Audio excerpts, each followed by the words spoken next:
Godown அதுல ஒரு Labrador talk வளருது. அது குட்டி வேற போட்டுருக்கா. குட்டிங்கெல்லாம் ஜாலியா விளையாடிட்டு இருக்காங்க. அங்க வந்த கார்பரேஷன் ஆளுங்கலாம் லேப்ரடாரையும் அதோட குட்டியையும் அங்க இருந்து கூட்டிட்டு போயிடுறாங்க. பார்த்தா ஒரு குட்டி அவங்க மிஸ் பண்ணிட்டாங்க. அது ரொம்ப ரொம்ப டிஃபரெண்டான பப்பி. ரெட் கலர்ல இருக்கு, ரொம்ப சின்னதா இருக்கு. நம்ம அம்மா அண்ணன் தங்கச்சி எல்லாரையும் கூட்டிட்டு போறாங்களே, இதுவும் வேகமா போகுது. ஆனா அதுக்குள்ள அவங்க ஷட்டரை க்ளோஸ் பண்ணிட்டு போயிடுறாங்க. குடும்பத்தை பிரிஞ்சு இந்த ரெட் கலர் பப்பியும் ரொம்ப சோகமா அங்கேயே இருக்கு. இதே ஊர்ல தான் எமிலின்ற ஒரு பொண்ணு இருக்கா. அவ 6th படிக்கிறா. இந்த ஸ்கூலுக்கு இப்பதான் புதுசா ஜாயின் பண்ணிருக்கா. அதனாலேயே அங்க இருக்கிற யாருக்கும் சுத்தமா எமிலியை பிடிக்கவே இல்ல. கலாய்ச்சிட்டே இருக்காங்க. எமிலி வீட்டுக்கு வந்துடுறா. அங்க எமிலி வீட்டோட ஹவுஸ் ஓனர் இருக்காரு. பார்க்கப்பட்டு பயங்கரமா அவருக்கு அவரோட வீட்டுல பெட்ஸ வளர்க்கவே கூடாது, டிசிப்ளினா இருக்கணும். எமிலி, உங்க அம்மா டிஷ் வாஷர் சரியில்லைன்னு சொன்னாங்க, நல்லா கிரீஸ போட சொல்லு, நாளைக்கு இல்ல நாளைக்கு நானே வந்து பாக்கேன். ஓகே ஹவுஸ் ஓனர் அங்கிள்னு எமிலியும் அவருடைய வீட்டுக்குள்ள போயிடுறா. எமிலிக்கு அப்பா இல்ல, அம்மா மட்டும் தான். எமிலி புது ஸ்கூல் எப்படி இருக்குன்னு அவங்க கேக்குறாங்க. எனக்கு ஸ்கூல் பிடிச்சிருக்குமா, ஆனா அங்க இருக்கிற பசங்க எல்லாம் என்ன கிண்டல் பண்றாங்க. இங்க பாரு, கிண்டல் பண்றவங்களா நீ கண்டுக்காத, நீ ரொம்ப டிஃபரெண்டா இருக்க, அதான் உன்னை கிண்டல் பண்றாங்க. ஒரு விஷயம் மட்டும் ஞாபகம் வச்சுக்கோ, யார் இந்த உலகத்துல ரொம்ப டிஃபரெண்டா இருக்காங்களோ அவங்க தான் இந்த உலகத்தையே மாத்துவாங்க, புரியுதா? சரி, அதெல்லாம் இருக்கட்டும் எமிலி, நான் வந்து ஒர்க் விஷயமா வெளியே போறேன், ஒரு 2-3 நாள் வர மாட்டேன். என்னமா சொல்றீங்க? அப்ப என்ன யாரு பாத்துப்பா? நீ ஒன்னும் கவலைப்படாத, பேபி சிட்டர் யாரையாச்சும் ஏற்பாடு பண்ணிட்டு போறேன். நீங்க யார வேணாலும் ஏற்பாடு பண்ணுங்க, ஆனா நம்ம அங்கிள் கேசி மட்டும் வேணாம். சேச்சா, அவனெல்லாம் யாராச்சும் பேபி சிட்டரா போடுவாங்களா? கண்டிப்பா அவன் கிடையாதுன்னு அம்மா சொல்றாங்க. அந்த கேசி யாருன்னா அம்மாவுடைய தம்பி தான். வாழ வீடு இல்லாம ஒரு ஓட்ட வேன்லயே வாழ்ந்துகிட்டு இருக்காரு. கேசிக்கு எந்த வேலையும் இல்ல. இல்லஸ்ட்ரேட்டர் ஜாபுக்காக நிறைய இன்டர்வியூ போவாரு, ஆனா வேலை யாரும் தர மாட்டாங்க. இந்த நேரத்துல எமிலி ஸ்கூல் ஃபண்ட் ரைசிங்காக கேன்ஸ் எல்லாம் கலெக்ட் பண்ணிட்டு இருக்கா. பக்கத்து வீட்டுக்காரரு மாலிக்ன்றவரு, என்கிட்ட கேன்லாம் இல்ல, ஆனா எமிலி உனக்காக நான் ஒரு மேஜிக் பண்றேன்னு மேஜிக் பண்றாரு. அப்புறம் இன்னொரு ஒரு ஆயா இருக்காங்க. அந்த ஆயா கிட்ட மட்டும் யாராச்சும் சண்டை போட்டா அவ்வளவுதான் உங்க காலி. எமிலி வந்து ஆயா கிட்ட, பாட்டி ஏதாவது கேன் இருக்குமா? இருக்கு அப்படின்னு ஒரு கேன் கொடுக்குறாங்க. அதுல இன்னும் கொஞ்சம் மில்க் இருக்கு, அதை அப்படியே குடிச்சிட்டு இந்த எமிலின்னு கொடுக்குறாங்க. அதை பார்க்கவே கன்றாவியா இருக்கு. அப்புறம் எமிலி ஒரு ஹஸ்பண்ட் அண்ட் ஒய்ஃப் கிட்ட போறா. அவங்களும் கேன்ஸ் கொடுக்குறாங்க. பக்கத்துல இருக்கிற ஸ்டோர்லயும் கேனை கலெக்ட் பண்றா. அந்த ஸ்டோர்ல ஒருத்தர் இருக்காரு, அவர் பேரு கட்டக்கை. 2 வருஷத்துக்கு முன்னாடி ஆட்டோடைய காலை கட் பண்றேன்னு அவர் கையை கட் பண்ணிட்டாரு. அதனால அங்க ஒரு பிளாஸ்டிக் கையை வச்சிருக்காங்க. என்ன சொல்ல போனா பிளாஸ்டிக் கைன்னு தான் சொல்லணும். கட்ட கைன்றது அழகா இருக்குன்னு அதையே வச்சுக்கிட்டாரு. இப்படி எல்லாருக்குமே எமிலியை ரொம்ப ரொம்ப பிடிக்கும். ஏன்னா எமிலி ரொம்ப நல்ல பொண்ணு. அப்பதான் அந்த ரெட் கலர் பப்பி இருக்குல்ல, அது அந்த இடத்தை விட்டு அப்படியே வெளியே வருது. ரோட் சைடுக்கு வருது. அதுக்கு ரொம்ப பசிக்குது. ஹாட் டாக் ஒருத்தர் விற்கிறாரு. தப்பி தவறி ஒரு ஹாட் டாக் கீழே விழுந்துருது. அது எடுக்கலான்னு பப்பி வரும்போது அவர் விரட்டி விடுறாரு. பயந்துகிட்டு ரெட் பப்பியும் ரோட கிராஸ் பண்ண ட்ரை பண்ணுது. கார்லாம் வந்து இடிக்கிற மாதிரி வருது. காரோட டயருக்குள்ள புகுந்து எப்படியோ சேஃபா அந்த பக்கம் போயிடுச்சு. அந்த பப்பிக்கு ரொம்ப பசிக்குது. அப்பதான் ரோட்ல நிறைய புறா இருக்கு, அதெல்லாம் சாப்பிட்டு இருக்குங்க. அந்த புறா எப்படி சாப்பிடுமோ அதே மாதிரி இந்த ரெட் பப்பியும் சாப்பிட ட்ரை பண்ணுது. கீழே ஏதோ ஒன்று இருக்கு, அதுல வாய் வைக்கலாம்னு பார்த்தா இன்னொரு ஒரு புறாவும் வாய் வச்சு 2 பேருக்கும் சண்டை, நீயா நானு. ஆனா கடைசியில புறா அதை புடுங்கிட்டு பறந்து போயிடுச்சு. இந்த பப்பிக்கும் என்ன பண்றதுன்னு தெரியல. அப்பதான் அங்க ஒரு தாத்தா இருக்காரு. அவரு தான் மந்திரவாதி தாத்தா. அவர் இந்த ரெட் கலர் பப்பியை தூக்கி, எனக்கு தெரியும் நீ ரொம்ப பசியில இருக்குன்னு, நீ ஒன்னும் கவலைப்படாத, ஒன்ன நான் பாத்துக்கிறேன்னு அந்த பப்பி அவரு தூக்கிட்டு போறாரு. எங்க எமிலியும் கேன் எல்லாம் கலெக்ட் பண்ணிட்டு வீட்டுக்கு வந்துடுறா. அங்க அவங்க அம்மா, எமிலி நான் இப்ப கிளம்பி ஆகணும், உனக்காக பேபி சிட்டரை நான் ஏற்பாடு பண்ணிட்டேன். யாருமா அது? வேற யாரு, நான் தானே, அங்கிள் கேசி வராரு. இத பார்த்தா எமிலிக்கு ஷாக். அம்மா என்ன சொன்ன உங்ககிட்ட? வேற வழியில எமிலி, இவன் தான் வெட்டியா இருக்கான். கேசி எமிலியை ஒழுங்கா பாத்துக்கோ, நான் கிளம்புறேன், இன்னும் கொஞ்ச நாள்ல நான் வந்துருவேன், காசு டிராயர்ல இருக்கு, பத்திரமா இருங்க அப்படின்னு சொல்லிட்டு அவங்க அங்க இருந்து போறாங்க. இந்த எமிலிக்கு அவளுடைய அங்கிள் கேசியா அவ்வளவா பிடிக்காது. ஏன்னா அவரு லூசத்தனமா ஏதாவது ஒண்ணு பண்ணிக்கிட்டே இருப்பாரு. அடுத்த நாள் ஆகுது, கேசி எமிலியை ஸ்கூலுக்கு கூட்டிட்டு போய்கிட்டு இருக்காரு. அப்ப எமிலி ஒரு டென்ட் பாக்குறா. அது அனிமல் ரெஸ்கியூ டென்ட். அங்கிள் கேசி நம்ம அங்க போலாம் ப்ளீஸ்னு கெஞ்சவே கேசியா ஓகேன்னு சொல்லி 2 பேரும் அந்த டென்ட்டுக்குள்ள போறாங்க. அதுக்குள்ள போனா அவ்வளவு அனிமல்ஸ் இருக்கு. அதெல்லாம் பார்த்து எமிலி ரொம்ப சந்தோஷப்படுறா. டக்குனு அந்த டென்ட்டுக்குள்ள யாரோ வராங்க. பார்த்தா அது அந்த மந்திரவாதி தான். Welcome to my tenders animals rescuers. இது கேட்ட எமிலியும், அனிமல் ரெஸ்கியூ டென்ட்ன்றத இட்டாலியன் லாங்குவேஜ்ல சொல்றீங்களா? இட்டாலியன் லாங்குவேஜ்ல இல்ல, இது இங்கிலீஷ் தான். என்ன ஒவ்வொரு வார்த்தைக்கு பின்னாடி ஆசை சேர்த்துக்கிட்டேன், அவ்வளவுதான். என்ன பாப்பா, இங்க இருக்கிற அனிமல்ஸ் எல்லாம் உனக்கு ரொம்ப பிடிச்சிருக்கா? எனக்கு ரொம்ப ரொம்ப பிடிச்சிருக்கு, எல்லாத்தையும் வாங்கலாம்னு தோணுது. உடனே கேசி, ஐம் சாரி, நாங்க எதையும் வாங்க வரல, ஜஸ்ட் சும்மா உள்ள பார்க்க தான் வந்திருக்கோம். ஓ அப்படியா, அப்புறம் நீங்க இதை பார்த்தே ஆகணும்னு ஸ்ட்ரைட்டா அந்த மந்திரவாதி ஒரு இடத்துக்கு கூட்டிட்டு போறாரு. ஏ பாப்பா, நீ மட்டும் மேல போய் பாருன்னு சொல்றாரு. எமிலியும் மேல போய் பார்த்தா ரெட் கலர்ல அந்த குட்டி பப்பி இருக்கு. அதை பார்த்த உடனே எமிலிக்கு ரொம்ப ரொம்ப பிடிச்சிருச்சு. அதை வளர்க்கணும்னு ஆசைப்படுறா. ஐயோ எமிலி, உங்க அம்மா வந்தாங்கன்னா செம திட்டுவாங்க. அதோட ஹவுஸ் ஓனருக்கு பெட்ஸ்னாவே சுத்தமா பிடிக்காது, எப்படி நம்ம வளர்க்க முடியும்? ப்ளீஸ் அங்கிள் கேசி, எனக்கு இது ரொம்ப ரொம்ப பிடிச்சிருக்கு, பாருங்க எவ்வளவு அழகா இருக்கு, நம்ம வளர்க்கலாமே ப்ளீஸ். எமிலி புரிஞ்சுக்க, உங்க அம்மாவே இப்பதான் ரொம்ப நாள் கழிச்சு எனக்கு ஒரு பொறுப்பு கொடுத்திருக்காங்க, அதை வேஸ்ட் பண்ண விரும்பல. அதுவும் இந்த நாயை பாரு, ரெட் கலர்ல இருக்கு, இது ஒரு ரேடியோ ஆக்டிவ் மைக்ரோ டாக் மாதிரி, இதெல்லாம் வேணாம் அப்படின்னு அந்த டாகை வாங்கி மந்திரவாதி கிட்டே கொடுத்துட்டு, நாங்க எந்த பெட்ஸையும் வாங்க போறது இல்ல, சும்மா பார்க்க தான் வந்திருக்கோம்னு சொல்லியும் எமிலிக்கு அந்த நாயை காமிச்சு அவ வாங்கணும்னு சொல்லி நான் வாங்க வேணாம்னு சொல்லி நல்ல அங்கிள் இப்ப கெட்ட அங்கிள் ஆகிட்டல, உனக்கு ஒரு நாள் இருக்குன்னு சொல்லிட்டு கேசி எமிலியை கூட்டிட்டு ஸ்கூல்ல விட்டு வந்துடுறாரு. ஆக்சுவலா ஸ்கூல்ல வந்து ஃபண்ட் ரைஸ் பண்றதுக்காக பசங்களை இந்த மாதிரி கேனை கலெக்ட் பண்ண சொல்லிருப்பாங்க. ஆனா யாரும் பண்ணிருக்க மாட்டாங்க, எமிலி மட்டும் தான் பண்ணிருப்பா.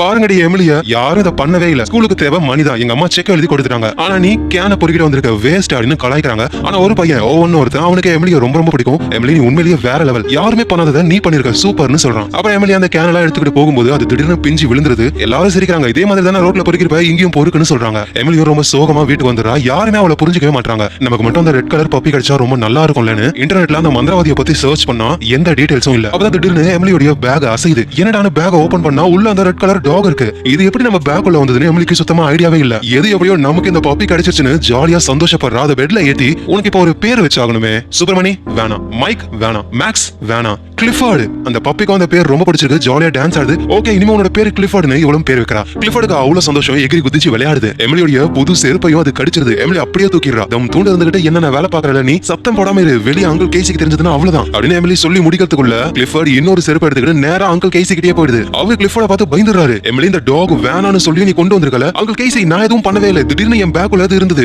எப்படி திடீர்னு மாயாஜாலம் மாதிரி உன் பேக்குள்ள வந்ததா? ஒழுங்கா எமிலி அந்த டாக வெளியே விட்டுரு. ஆனா அங்கிள் கேசி எனக்கு ரொம்ப பிடிச்சிருக்கு, ப்ளீஸ் நானே வச்சுக்கிறேன் அப்படின்னு எமிலி கெஞ்சும் போது சரி ஓகே, ஆனா இன்னைக்கு நைட் மட்டும் தான், நாளைக்கே நம்ம அந்த மந்திரவாதி கிட்ட அதை கொடுத்துறோம் ஓகேவா? எமிலி அப்படியே சோகமா கிளிஃபோர்ட் எடுத்துட்டு உள்ள போயிடுறா. அங்க தேம்பி தேம்பி அழுதுகிட்டு இருக்கா. ஏன்னா எமிலி ரொம்ப குட்டியா இருப்பா, அதனாலேயே கிளாஸ்ல எல்லாரும் குள்ளோன்னு சொல்லி கிண்டல் பண்ணுவாங்க, யாரும் பேச கூட மாட்டாங்க. இப்பதான் கிளிஃபோர்ட்ன்ற ஒரு ஃப்ரெண்ட் அவளுக்கு கிடைச்சிருக்கா. ஆனா கிளிஃபோர்ட் கூட இருக்க முடியாதுன்னு நினைச்சு ரொம்ப கஷ்டப்பட்டுக்கிட்டே இருக்கா. கிளிஃபோர்ட் கிட்ட நம்ம ரெண்டு பேரும் பெருசாகணும்னு ஆசைப்படுறேன், அப்பதான் இந்த உலகத்துல இருக்கிற யாரும் நம்மள ஹர்ட் பண்ண மாட்டாங்கன்னு அழுதுகிட்டே சொல்லும் பொழுது எமிலியோட ஒரு சொட்டு கண்ணீர் கிளிஃபோர்ட் மேல படுது. அப்புறம் ரெண்டு பேரும் தூங்கிட்டு இருக்காங்க. வெளியா அந்த மந்திரவாதி இருக்காரு. அவர் எமிலியோட ரூமையே பார்த்து மனசுக்குள்ளேயே ஏதோ ஒன்னு நினைச்சுக்கிட்டு சிரிச்சிட்டு அங்க இருந்து போறாரு. அடுத்த நாள் ஆகுது. எமிலி தூக்கத்துல இருந்து கண்ணை முழிச்சு பார்க்கும்போது அவளுக்கு முன்னாடி தம்மா துண்டு இருந்த கிளிஃபோர்ட் இப்ப அவ்வளவு பெருசா இருக்கா. அதை பார்த்து எமிலி பயப்படுறா. இல்ல இதெல்லாம் கனவுதானு, கிள்ளி பார்த்தா வலிக்குது, அப்பனா இதெல்லாம் கனவு இல்ல. கிளிஃபோர்ட் இது உண்மையிலே நீதானா? நீ எப்படி இவ்வளவு பெருசான? ஒருவேளை நேத்து நைட் நான் வேண்டனே அதனாலயா? ஆனா இப்படி வேண்டல, மனசால நம்ம பெருசாகணும்னு வேணா, ஆனா நீ இவ்வளவு பெருசாயிட்ட. கிளிஃபோர்ட் அப்படியே ஜாலியா குதிக்குது. எமிலியோட பெட்ல உட்காரவே பெட் அப்படியே உடைஞ்சிருது. அப்புறம் பில்லாவை கடிச்சு தூக்கி பிச்சு போட்டுடுது. கிளிஃபோர்ட் நீ என்ன பண்ணிக்கிட்டு இருக்கன்னு எமிலி கேட்கும்போது ஹச்சின்னு ஒரு தும்பல். எமிலி முகமெல்லாம் என்னென்னமோ இருக்கு. அப்புறம் கிளிஃபோர்ட் வாழ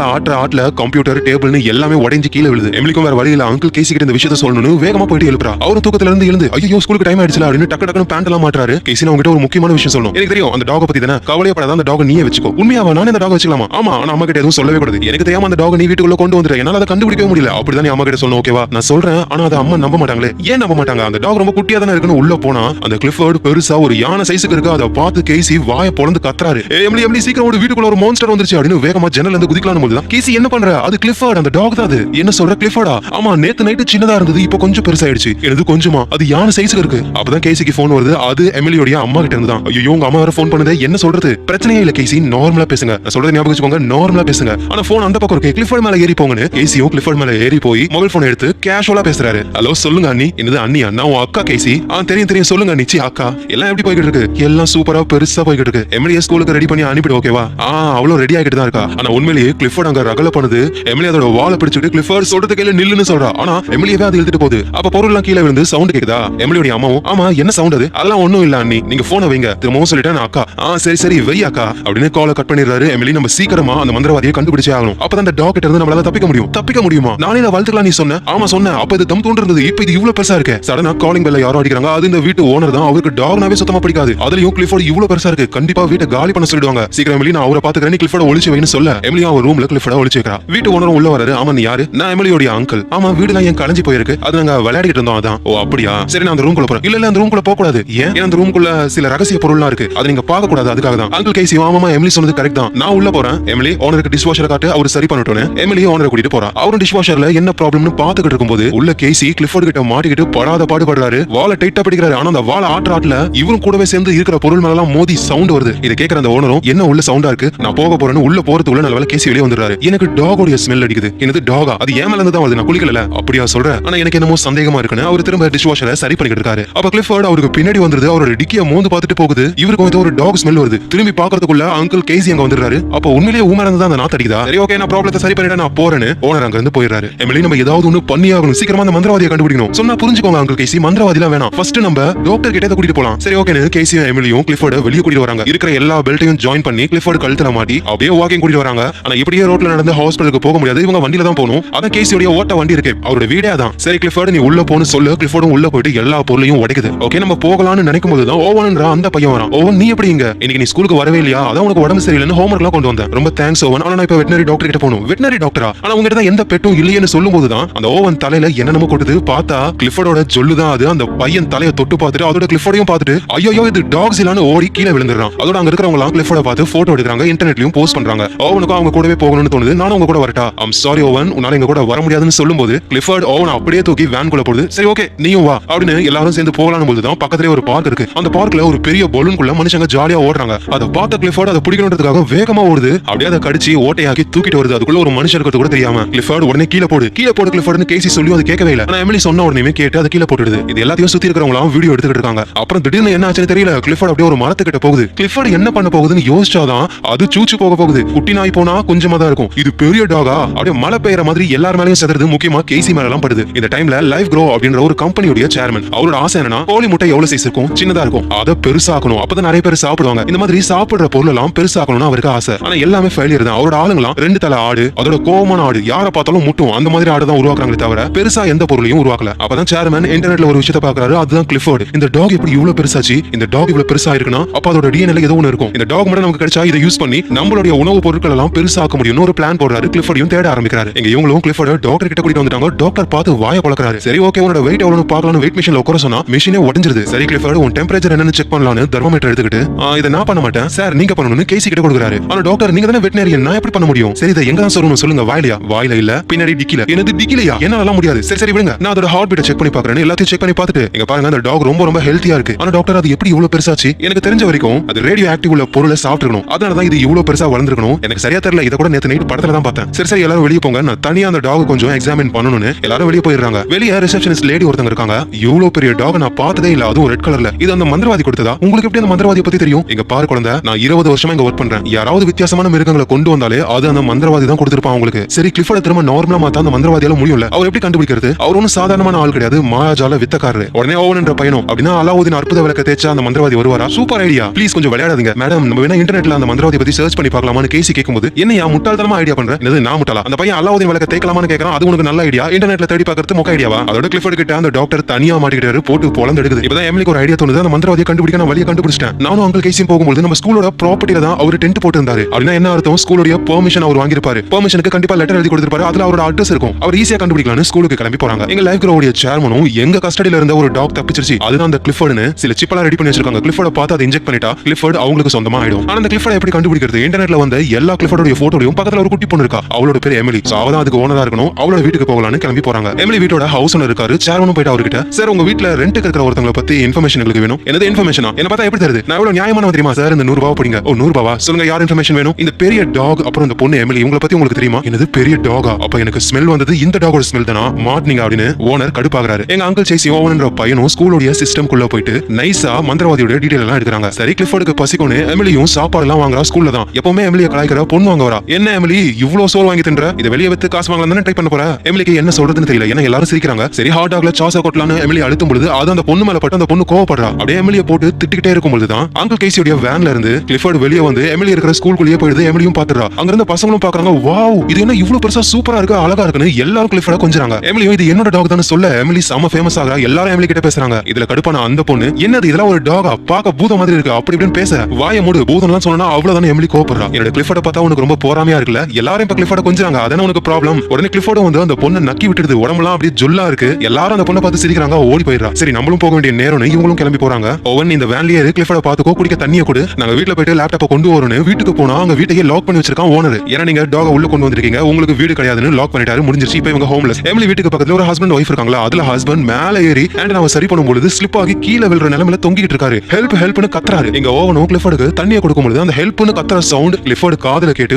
வேகமா ஓடி போகுது. அவரும் முடிஞ்ச வரைக்கும் தொங்கிட்டு இருக்காரு. கிளிஃபோர்டும் வேகமா ஓடி வருது. அவ்வளவுதான் முடியல, கையை விட்டுறாரு. கீழே விழுந்து அவர் காலின்னு எல்லாரும் நினைக்கும் போது கிளிஃபோர்டு ஓடி வந்து அவரை பிடிச்சு பத்திரமா இறக்குது. இதை பார்த்துக்கிட்டு இருந்த எல்லாருமே கிளிஃபோர்டுக்கு கை தட்டி தடவி விடுறாங்க. ஆமா இது யாரோட டாக்னு கேட்கும்போது ஓவன் சொல்றான் இது எமிலியோட டாக்னு. எமிலியும் வெளியே வரா. எமிலி உன் டாக் என் லைஃபையே காப்பாத்திருச்சுன்னு எமிலியையும் எல்லாரும் பாராட்டாங்க. எமிலிக்கு ரொம்ப சந்தோஷம். ஆனா அங்கிள் சேசி ரொம்ப சோகத்துல இருக்காரு. ஏன்னா வீட காலி பண்ண சொல்லிட்டாங்களே. எமிலியும் போய் அங்கிள் என்ன ஆச்சு என்ன ஆச்சு நான் கேட்கிறேன். என்னோட அக்கா இருக்கல, அதாவது உன்னுடைய அம்மா, அவளுக்கு நான் ஒரு நல்ல தம்பியாவது வரைக்கும் இருந்ததே கிடையாது. உங்களுக்கு தெரியுமா உங்க அம்மாவுக்கு இங்கிலாந்து காலேஜ்ல படிக்கிறதுக்கு ஸ்காலர்ஷிப் கிடைச்சது. ஆனா அம்மா இறந்து போயிட்டாங்க. நானும் ரொம்ப சின்ன பையன், என்ன பாத்துக்கணும்ன்றதுக்காக எல்லாத்தையும் விட்டுட்டு எல்லாத்தையும் சாக்ரிஃபைஸ் பண்ணிட்டா. இவ்வளவு பண்ண என்னோட அக்காவுக்கு நான் இப்ப கொடுத்தது என்னன்னு பாத்தியா? சர்ப்ரைஸ், உனக்கு இனிமே வீடு கிடையாது, நீ ஹோம்லெஸ். நான் இந்த மாதிரி இருக்கிறதுனால தான் யாரும் என்ன நம்பவே மாட்டாங்க, எனக்கு வேலை கூட கிடைக்கலன்னு சொல்றாரு. அந்த ஓவன் என்ற பையனும் பக்கத்துல இருக்கிறவங்க கிட்ட இருந்து லேப்டாப் வாங்கி அந்த மந்திரவாதியோட டாக்குமெண்ட் எல்லாம் பாக்குறாரு. गाइस நான் கண்டுபிடிச்சிட்டேன், அந்த மந்திரவாதி நாளைக்கு டென்ட் போட மாட்டான். ஏன்னா அவன் ஒரு ஹாஸ்பிடலுக்கு போக போறான். அப்படின்னா நம்ம அந்த ஹாஸ்பிடலுக்கு போனா மந்திரவாதியை கண்டுபிடிக்க முடியும்னு எமிலி யோசிக்கும் போது தான் எமிலி போதும் ப்ளீஸ் விட்டுறேன், இந்த கிளிஃபோர்ட் கூட இதுக்கு மேல நம்மளால போக முடியாது, ஏதாவது ஜூக்கு கால் பண்ணி கொடுத்துடலாம். இப்படி அவங்க பேசிக்கிட்டு இருக்கும்போது தான் சேர்மன் அங்க வராரு. அவரு கிளிஃபோர்ட பார்த்து அப்படியே ஆச்சரியப்படுறாரு. அதோட எமிலி கிட்டயும் நீ தானே எமிலி, நீ ரொம்ப ரொம்ப நல்ல பொண்ணு, என்னோட டாக எப்படியோ கண்டுபிடிச்சு என்கிட்ட கொடுத்துட்ட. என்னது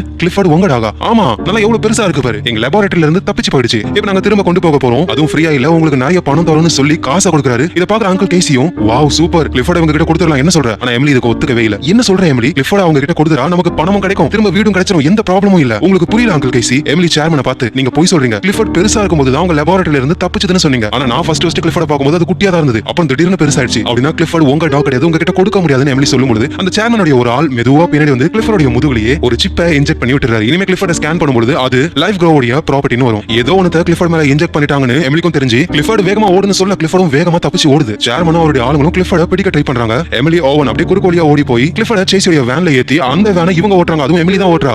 உனக்கு வேன்ல ஓட்ட தெரியுமா? சேசியே ஓட்டுறானா இது என்ன கஷ்டமா இருக்கும் அப்படின்னு சாமையா ஓடிக்கிட்டு போறா. பின்னாடியே சேர்மனுடைய ஆளுங்களும் வந்துகிட்டு இருக்காங்க. அதுல ஒரு சில பேர் எல்லாம் சேசி தடுக்க ட்ரை பண்றாரு. சேசியும் அங்க இருக்கிற ஸ்டோர் ஓனர் அப்புறம் கட்ட கை இவங்க சண்டை போடுறாங்க. இந்த டோர் வழியா அவங்க வருவாங்க. சீக்கிரம் டோர் பிளாக் பண்ணுங்கன்னு எல்லாத்தையும் போட்டு அடைக்கிறாங்க. ஆனா அது வெளி பக்கமா ஓபன் பண்ற டோர் அழகா ஓபன் பண்ணி உள்ள வந்துடுறாங்க. சோ இதுல இருந்து என்ன புரிஞ்சுக்கலாம், இந்த கட்ட கை ஸ்டோர் ஓனர் முக்கியமா அங்கிள் சேசி 3 பேரும் வடி கட்டின முட்டாளுங்க. சரி சண்டை போடுறானுங்களே, கையில இரும்பு எடுத்து அடிக்கலாம்னு பார்த்தா சிப்ஸ் பாக்கெட் ஜூஸ் டப்பா இதை வச்சு சண்டை போடுறாங்க. அதுலயும் கேசி இருக்காரு. அங்க ஒரு டப்பால உப்பு வச்சிருக்காங்க. அந்த உப்பை எடுத்து ஒரு ஸ்பூன் உப்பு இன்னொரு ஸ்பூன் உப்புன்னு மூஞ்சில போட்டுக்கிட்டே இருக்காரு. அந்த உப்புக்கே அந்த ஆள் அடி வாங்கி சாகுறான். இதுல இருந்து என்ன புரிஞ்சுக்கலாம், அந்த சேர்மன் ஆளுங்கலாம் கேசியை விடவே வடி கட்டின முட்டாளுங்க. அதோட எமிலி ஓவன் வேனை ஓடிக்கிட்டு போறத பார்த்த இவரு ஷாக் ஆகுறாரு. சேர்மன் ஆளுங்க கிட்ட இருந்து எஸ்கேப் ஆகி ஓவனுடைய வீட்டுக்கு எமிலி போயிடுறா. அங்கிள் சேசியும் அங்கதான் வராரு. அந்த ஓவனுடைய வீடு அவ்வளவு பெருசா இருக்கு. அவன் பெரிய பணக்காரன் போல. அங்கிள் கேசிக்கு கால் வருது. அது எமிலியோட அம்மா கிட்ட இருந்து தான். அவ்வளவுதான் எமிலி, என்னால பேச முடியாது, நீயே பேசுன்னு கொடுக்குறாரு. எமிலியும் கால் அட்டென்ட் பண்ணி சொல்லுங்க நீ என்ன விஷயம்? என்னது அண்ணியா? எமிலி நான் உன்னுடைய அம்மா. சரி சரி சொல்லுங்க என்ன விஷயம்? இன்னைக்கு நீ ஸ்கூலுக்கே போலன்னு சொன்னாங்க. அவங்க ஏதாவது தெரியாம சொல்லிருப்பாங்க. நான் ஸ்கூல்ல தான் இருந்தேன் இவ்வளவு நேரம். இதுக்கு மேல என்னால பேச முடியாது. நீ அங்கிள் சேசி கிட்ட கொடுக்குறேன்னு போனை கொடுத்துறா. அவனும் என்னமோ சொல்லி சமாளிக்கிறாரு. அந்த ஓவன் பையனும் ஒரு டாக் வச்சிருக்கான். அது டொகோமோ டாக் தான். அது வந்து கத்துது. அந்த சவுண்ட கேட்ட எமிலியோட அம்மாவும் அது என்ன டாகோட சவுண்டா? டாகா? அதெல்லாம் கிடையாது, எனக்கு தெரிஞ்ச சிக்னல் கிடைக்கலன்னு நினைக்கிறேன், பை பைன்னு காலை கட் பண்ணிடுறாரு. கிளிஃபோர்ட் கிட்ட அந்த டொகோமோ டாக் வருது. ஏதோ ஒன்னு பண்ண ட்ரை பண்ணுது. ஓவனும் சொல்றான் இன்னி தெரிஞ்சு அது கிளிஃபோர்டோட டிக்கியை மோந்து பார்க்கணும்னு நினைக்கிறேன். எமிலி அதை தூக்குன்னு சொல்ல எமிலியும் டொகோமோ டாக தூக்கி கிளிஃபோர்டோட டிக்கி கிட்ட வைக்கிறா. சடனா என்ன ஆச்சுன்னு தெரியல. கிளிஃபோர்ட் அந்த டொகோமோ டாக வாயில போட்டு முழுங்கிடுது. அப்புறம் வெளியே துப்பிடுது. இதை பார்த்த கேசியோன் இதுக்கு சாப்பாடு வேணும்னு நினைக்கிறேன், சீக்கிரமா சாப்பாடு ஏற்பாடு பண்ணுன்னு சொல்ல ஓவன் தான் பெரிய ஆளாச்சு. தடபுடலாம் விருந்தே நடக்குது. அதுவும் கிளிஃபோர்டுக்கு நிறைய சாப்பாடு வைக்கிறாங்க. அதுவும் சாப்பிடுது. அங்க வேலை செய்யற ஒரு லேடியும் இது என்ன மிருகம் மாதிரி தின்னுது? ஆன்ட்டி அது கிளிஃபோர்ட் மிருகம் தான். நான் ஒன்னும் அதை சொல்லல, இங்க உட்காந்துட்டு இருக்கானே இவன் மிருகம் மாதிரி தின்றான் அப்படின்னு சேசி தான் சொல்றாங்க. ஏன்னா அவரு சாப்பிடுறது அவ்வளவு கன்றாவியா இருக்கு. அவதான் டிவில நியூஸ் வருது. அந்த லைஃப் க்ரோ சேர்மன் இருக்கார்ல, அவர் போலீஸ் கூட சேர்ந்து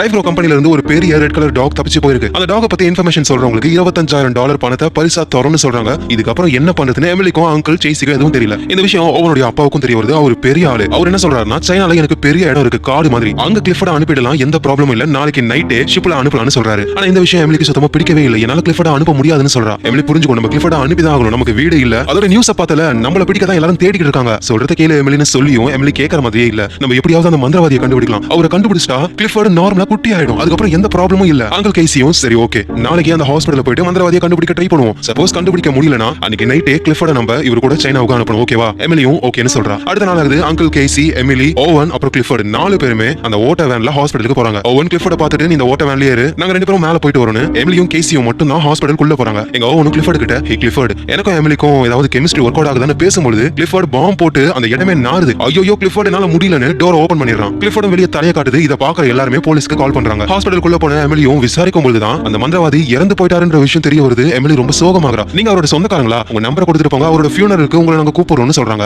அவங்களோட நம்பரை கொடுத்துட்டு அங்க இருந்து போறாங்க. வேற வழியே இல்ல, கிளிஃபோர்ட சைனாவுக்கு அனுப்பிதான் ஆகணும். அதோட போலீஸ் சவுண்ட்லாம் கேக்குது. நம்மளுக்கு தெரியுதான் வராங்கன்னு நினைக்கிறேன்னு டக்குனு ஓட்ட வேன் எடுத்துக்கிட்டு அங்க இருந்து போறாங்க. நைட் டைம் ஆகுது. அவனுடைய அப்பாவுக்கு சொந்தமான ஷிப்ல கிளிஃபோர்ட அனுப்பணும். கிளிஃபோர்ட் சைனாவுக்கு போயிட்டு நிம்மதியா இருக்கும். இந்த விஷயம் எமிலிக்கு பிடிக்கல. ஆனா வேற வழி இல்லையே. அவனுடைய அப்பாவும் சாரி எமிலி, கிளிஃபோர்டுடைய நல்லதுக்காக தான் இதை பண்றோம்னு உனக்கு புரியுதுல? எனக்கு புரியுது, ரொம்ப தேங்க்ஸ்னு சொல்லிட்டு எமிலி கிளிஃபோர்ட் கிட்ட பேசுறா. கிளிஃபோர்ட் நான் சொல்றது உனக்கு புரியாதுன்னு எனக்கு தெரியும். நீங்க இருக்கிறது ரொம்ப ரொம்ப ஆபத்து. கெட்டவங்க கையில நீ மாட்டினா உன்னை கூட்டிட்டு போயிட்டு கெட்ட விஷயங்கள் பண்ணுவாங்க. உனக்கு இப்படி நடக்க நான் விட மாட்டேன் கிளிஃபோர்ட். நீ அதோட ரொம்ப பெருசா இருக்க, உன்னை என்னால மறைக்கவும் முடியல. உடனே கிளிஃபோர்ட் அப்படியே கீழே குனிஞ்சி தரையில படுக்குது. எமிலி அது என்ன பண்ணுது? கிளிஃபோர்டுக்கு என்னை விட்டு போக மனசே இல்ல. அது பெருசா இருந்தாதான ப்ராப்ளம். நான் இப்ப சின்னதா இருக்கேன்னு அது சின்னதாகுது. இது பாக்குற கேசியும் ரொம்ப கஷ்டப்படுறாரு. கிளிஃபோர்டுக்கு எமிலியை விட்டு போக சுத்தமா விருப்பமே இல்ல. கிளிஃபோர்ட் நீ போய் தான் ஆகணும். இந்த உலகத்திலேயே உன்ன மாதிரி ஒரு அழகான டாக் நான் பார்த்ததே இல்ல. நீ தான் பெஸ்ட். அதோட இந்த மக்கள் எல்லாருமே டிஃபரெண்டா இருக்கிறவங்கள மதிக்கவே மாட்டாங்க. நீ அங்க போகணும், சந்தோஷமா வரணும், அதான் என் ஆசைன்னு சொல்றான். அப்புறம் கிளிஃபோர்டையும் கூட்டிட்டு அந்த ஷிப்ல ஏத்துறாங்க. ஷிப்பும் அங்க இருந்து நகர ஆரம்பிக்குது. கிளிஃபோர்ட் அங்க இருந்து குதிக்கலாம் ட்ரை பண்ணது முடியல. அதால அப்படியே ஷிப் போய்கிட்டே இருக்க. எமிலியால தாங்க முடியல. அவளும் பின்னாடியே ஓடுறா. பாய் கிளிஃபோர்ட், என் மனசுல இருந்து சொல்றா லவ் யூ கிளிஃபோர்ட். அங்க போய் நல்லா இருந்து கத்துறா. ஷிப்பும் அங்க இருந்து போயிடுது. இத பாக்குற கேசியும் கஷ்டப்படுறாரு. எமிலியும் கிளிஃபோர்ட் போயிட்டான் அப்படின்னு சொல்லி கஷ்டப்படுறா. அடுத்த நாளும் ஆகுது. கேசியோட வேன்ல தான் அவங்க தங்கி இருக்காங்க.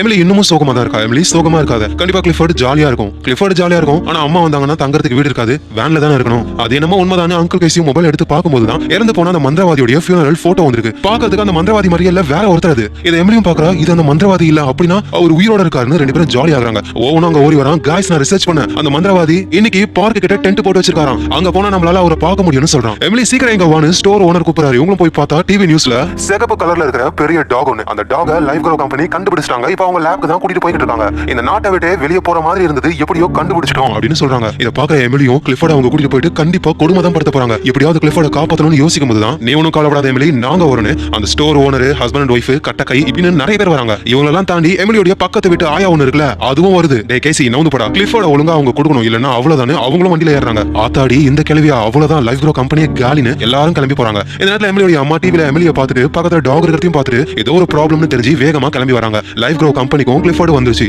சோ டாக் கிடைச்ச சந்தோஷத்துல சேர்மன் பேட்டி கொடுக்குறாரு. எமிலி, கேசி, ஓவன் அவங்க கூடவே நிறைய பேரும் வந்துட்டாங்க. கம்பியை கட் பண்ணி உள்ளேயும் போயிட்டாங்க. அங்க தூரத்துல பேட்டியும் நடந்துகிட்டு இருக்கு. நாங்க உள்ள போறோம், யாராவது அந்த பிரஸ் மீட்டை குழப்பி விடணும், நீ ஒன்னும் கவலைப்படாத எமிலி, நாங்க பாத்துக்கிறோம். அந்த ரெண்டு ஹஸ்பண்ட் ஒய்ஃப் போறாங்க. சேர்மனும் பேட்டியை முடிச்சிட்டு அங்க இருந்து போகலான்னு போதுதான் அந்த ஹஸ்பண்ட் அண்ட் ஒய்ஃப் கேள்விக்கு மேல கேள்வி கேட்கறாங்க. ஆமா, உங்க மேல இந்த கேஸ் இருக்காமே அந்த கேஸ் இருக்காமே பேச பேச எல்லா கவனமும் ஹஸ்பண்ட் அண்ட் ஒய்ஃப் மேல போகுது. அந்த கேப்ல இவங்க உள்ள போயிடுறாங்க. அங்க ஒரு டோர் இருக்கு, ஆனா அது லாக் ஆகிருக்கு. நீங்க ஒன்னும் கவலைப்படாதீங்க, நான் அதை பாத்துக்கிறேன்னு எமிலி பக்கத்து வீட்டு மேஜிக் காரர் இருக்கார்ல, அவரு சாவியை போட்டு திருப்புறாரு, ஒன்னும் வேலைக்கு ஆகல. வேற வழி இல்ல, என் பூண்டு வெடி எடுக்க வேண்டியதானு பூண்டு வெடியை போட்டு அப்படியே புகையை கிளப்பி ஃபயர் அலாரமும் ஆன் ஆனதுனால எல்லா டோரும் ஓப்பன் ஆகுது. இவங்களும் உள்ள போறாங்க. இந்த லைஃப் ரோக்காரங்க அடிச்சு வச்சிருந்த 2 தலை ஆடு, கோவமான ஆடு எல்லாமே ரிலீஸ் ஆகுது. அதை இவங்களும் பாக்குறாங்க.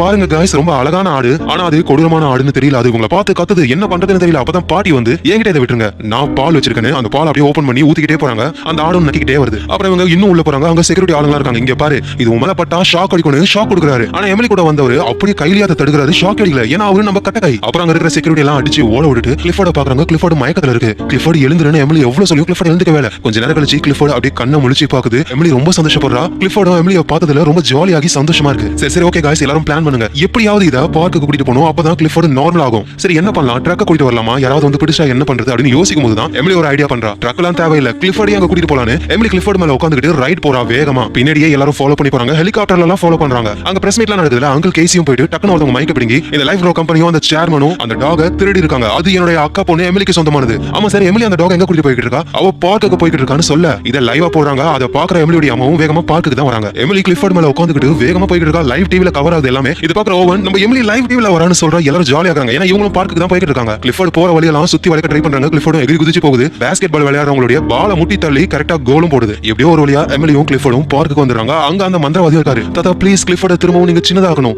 எனது நானா, உன்னுடைய அன்பு தான் கிளிஃபோர்டு பெருசாக இருக்கு. அதோட கிளிஃபோர்டுக்கு எந்த ப்ராப்ளமும் இல்ல, அதுக்கு தேவைலாம் உன்னோட அன்பு மட்டும் தான் இப்படின்னு மந்திரவாதி சொல்றாரு. அங்க போலீஸ் எல்லாம் வந்துறாங்க. எமிலி, நாங்க சொல்றது கேளு, உடனே அந்த டாக விட்டு தூரமா போ, அந்த டாக்னால எல்லாருமே ஆபத்துன்னு போலீஸ் சொல்லும்போது எமிலி, நீங்க தப்பா நினைச்சிட்டு இருக்கீங்க, கிளிஃபோர்டு யாரையும் எதுவும் பண்ணாது, இது ரொம்ப ரொம்ப நல்ல டாக். உடனே கிளிஃபோர்டு குறைக்குது. அதை பார்த்து எல்லாரும் பயப்படுறாங்க. பாத்தியா, அது ரொம்ப வயலண்டா இருக்கு. அது ஒன்னும் வயலண்டா இல்ல, அது பயப்படுது அவ்வளவுதான். ஆனா யாரும் எமிலி சொல்றத கேட்கற மாதிரியே இல்ல. மந்திரவாதி அங்கிள் ப்ளீஸ் எனக்கு ஹெல்ப் பண்ணுங்க, நான் பேசுறத யாரும் கேட்கவே மாட்டாங்க. அப்படியா சொல்ற? ஆனா எமிலி சுத்தி பாரு, நீ பேசுறத கேட்க எவ்வளவு பேர் வந்திருக்காங்கன்னு. அவங்க எல்லாருமே உன்னை கவனிக்கணும்னா நீ நல்லா பேசணும், புரியுதான்னு சொல்ல இதை கேட்ட எமிலியும் தைரியமா எல்லாரும் முன்னாடியும் பேச ஆரம்பிக்கிறா. என்னோட பேர் எமிலி, இது என்னோட டாக் கிளிஃபோர்டு. மத்த டாக் மாதிரி கிடையாது, இது ரொம்ப பெருசா இருக்கு. ஆனா அதனால நீங்க இதை பார்த்து பயப்பட தேவையில்லை, இது ரொம்ப ரொம்ப நல்ல டாக், எல்லாரும் மேலயும் பாசம் வைக்கும். உடனே கிரௌட்ல இருந்து யார்கிட்ட போய் சொல்ற, இது மோசமான டாக், இது டேஞ்சரஸ். கிளிஃபோர்டு ஒன்னும் டேஞ்சர் கிடையாது, அது யூனிக். கிளிஃபோர்டு மட்டும் நார்மல் டாகா இருந்தா நீங்க யாரும் இங்க வந்திருக்க மாட்டீங்க. ஆனா கிளிஃபோர்டு யூனிக்கா இருக்கிறதுனால தான் நீங்க எல்லாரும் இங்க வந்திருக்கீங்க. எமிலியோட அம்மா அங்க வராங்க. இதை எமிலியும் பார்த்துட்டு கிளிஃபோர்டு மாதிரியே தான் நானும், நான் யூனிக் டிஃபரெண்ட், அதனாலயே எனக்கு எந்த ஃப்ரெண்ட்ஸும் கிடையாது, என்ன எல்லாரும் ஹர்ட் பண்ணிக்கிட்டே இருப்பாங்க. நம்ம டிஃபரெண்டாவோ இல்ல யூனிக்காவோ இருந்தா நம்மள டீஸ் பண்ணுவாங்க, புள்ளி பண்ணுவாங்க, நம்மளுக்கு யாரும் சப்போர்ட் பண்ண மாட்டாங்க. ஆனா எங்க அம்மா சொல்லிருக்காங்க, யார் யூனிக்கா இருக்காங்களோ அவங்க தான் இந்த உலகத்தையே மாத்துவாங்கன்னு. கிளிஃபோர்டு யூனிக், இந்த உலகத்தையே மாத்தும், ப்ளீஸ் நான் கிளிஃபோர்டை வளர்த்துக்கிறேன்னு சொல்றா. இதை கேட்கிற கிரௌட்லாம் அப்படியே கத்துறாங்க. கிளிஃபோர்டுக்கும் எமிலிக்கும் சப்போர்ட் பண்றாங்க. அதோட எமிலி பேசினதை பார்த்து எமிலியோட அம்மா சந்தோஷப்படுறாங்க. பக்கத்துல இருக்கிற மந்திரவாதி தாத்தா, கேசி எல்லாரும் சந்தோஷப்படுறாங்க. அங்க இருந்த போலீஸ் கூட சரி ஓகே அந்த பொண்ணை அதை வளர்த்துக்கணும்னு விட்டுட்டாரு. ஆனா அங்க லைஃப் ப்ரோவுடைய சேர்மன் வராரு. சபாஷ், எல்லாரும் பேசி ஒரு முடிவுக்கு வந்துட்டீங்க போல. ஆனா அந்த டாக் என்னோடது, அதோட உடம்புல எங்க கம்பெனியோட ட்ராக்கர் இருக்கு, வேணும்னா ஸ்கேன் பண்ணுங்கன்னு சொல்ல போலீஸும் போயிட்டு ஸ்கேன் பண்றாரு. உண்மைதான், இது உடம்புல ஒரு ட்ராக்கர் இருக்கு, இதோட ஓனர் யாருன்னா எமிலி தான் அப்படின்னு சொல்றாரு. சேர்மனால எதுவும் நம்பவே முடியல. இங்க எமிலி எல்லாரும் சந்தோஷப்படுறாங்க. அந்த மந்திரவாதி தாத்தாவும் எமிலி கிட்ட இதெல்லாம் பார்க்க மேஜிக் மாதிரி இருக்குல்ல, சரி நான் போயிட்டு வரேன், அங்க இருந்து கேஷுவலா கிளம்பி போறாரு. எல்லாரும் ஒண்ணு சேராங்க. எமிலியோட அம்மாவும் எமிலியை பார்த்து ரொம்ப சந்தோஷப்படுறாங்க. அவங்க கேசியை பார்த்து பேசலாம்னு வரும்போது, ஒரு நிமிஷம், நீ என்ன சொல்ல போறேன்னு எனக்கு தெரியும், உன்ன மாதிரி ஒரு தம்பியை நான் பார்த்ததே இல்ல, நீ தான் பெஸ்ட், அதன நீ நம்புறியோ அதான் உண்மைன்னு அவங்க சொல்றாங்க. அப்புறம் எமிலியா அங்கிள் கேசி கிட்ட, நீங்க ஒரு தடவை சொன்னீங்க ஞாபகம் இருக்கா, உங்களை யாரும் நம்ப மாட்டாங்கன்னு, நான் உங்களை நம்புறேன் அங்கிள் கேசி, நீங்க பண்ண வேண்டியதெல்லாம் உங்களை நீங்க நம்பணும், அப்பதான் உங்களால எதுவும் பண்ண முடியும்னு சொல்றா. ஓ நாங்க வந்து சரி சரி ஓகே நம்ம குரூப் போட்டோ எடுக்கலாம்னு குரூப் போட்டோ எடுக்க ட்ரை பண்றோம். அங்கிள் கேசி நீங்க கிளிஃபோர்டு மேல ஏறி உட்காருங்க. அவரை ஏறி உட்கார தூரத்துல பால்குள்ள 2 பேர் ஜாலியா விளையாடுறாங்க. அதை பார்த்த கிளிஃபோர்டு ஆர்வம் தாங்க முடியாம பிச்சிக்கின்னு ஓடுது. கூடவே அங்கிள் கேசியும் மாட்டிக்கிட்டு போறாரு. அன்னில இருந்து கிளிஃபோர்ட இந்த சிட்டில இருக்கிற எல்லாருமே அவங்களோட பெட்டா வளர்க்க ஆரம்பிக்கிறாங்க. வீட்டை விட்டு காலி பண்ணுங்கன்னு சொன்ன அந்த வீட்டு ஓனரே கிளிஃபோர்ட ஏத்துக்கிட்டாரு. வீடையும் திரும்ப கொடுத்துட்டாரு. அவர் மேல பல்பு மாட்டணும்னா கூட கிளிஃபோர்டு தான் ஹெல்ப் பண்ணும். கிளிஃபோர்டு மேல உட்கார்ந்து தான் ஒரு பல்பையே மாட்டுவாரு. அதோட அங்கிள் கேசிக்கும் நல்ல வேலை கிடைச்சி நல்ல வீட்லயும் இருக்காரு. இனிமே அந்த ஓட்ட வேலை நம்பி இருக்க தேவையில்லை. கிளிஃபோர்டும் அடிக்கடி வந்து கேசியை பாக்குது. அதோட இந்த சிட்டி ஃபுல்லா கிளிஃபோர்டு ஹீரோ மாதிரி ஆயிடுச்சு. அங்க போஸ்டர் வால்பேப்பர்னு கெத்து பண்றாங்க. இதெல்லாம் தாண்டி சிட்டில ஒரு இடத்தை ஒதுக்கி கிளிஃபோர்டுக்குன்னு தனி வீடையே உருவாக்கிட்டாங்க. அங்கதான் அது சந்தோஷமா வாழுது. இந்த மூவில நம்ம லாஜிக்லாம் பார்க்க தேவையில்லை, ஏன்னா எல்லாமே மேஜிக் தான். கடைசியா ஸ்கேன் பண்ணும்போது எமிலியோட பேர் கிடைச்சது, அதுக்கு காரணம் மேஜிக் தான். எமிலியோட கண்ணீர் பட்ட உடனே கிளிஃபோர்டு பெருசாயிடுச்சு, அதுக்கு காரணமும் மேஜிக் தான். சோ அது ஒரு ஜாலியான நம்ம லைஃபை மோட்டிவேட் பண்ணக்கூடிய ஒரு ஸ்டோரி. இந்த இடத்துலயே கிளிஃபோர்டு தி பிக் ரெட் டாக்ன்ற இந்த படம் முடியுது.